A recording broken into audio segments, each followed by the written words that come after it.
La bicicletta era la sua più grande passione. Come atleta o come dirigente lo aveva accompagnato per tutta la vita.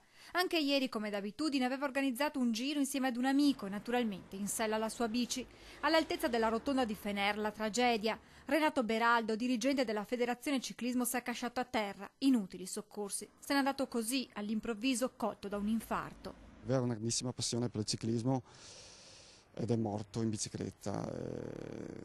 Almeno possiamo solamente dire questo, la bicicletta dall'inizio fino alla fine. Beraldo, 63 anni, architetto di Castelfranco, era partito dalla base come atleta della gloriosa Giorgione, poi ne era diventato vicepresidente. In seguito era entrato nel consiglio del comitato provinciale e per 3 mandati era stato vicepresidente provinciale.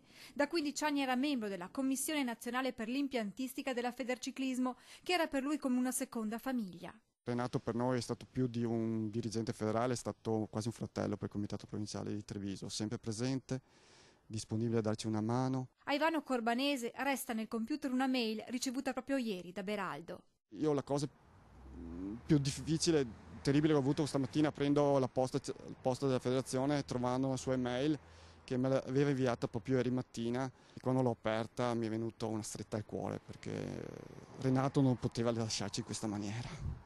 In questo periodo stava collaborando con la Federazione Provinciale di Treviso per un progetto di percorsi ciclabili per gli atleti, un'idea che verrà portata avanti proprio in ricordo di Beraldo. Continuiamo col progetto dei percorsi ciclabili e questi vorremmo intitolare a lui.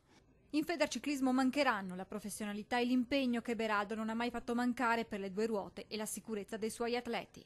Da parte della federazione di tutto quanto il nostro movimento, le condoglianze alla famiglia e ciao Renato.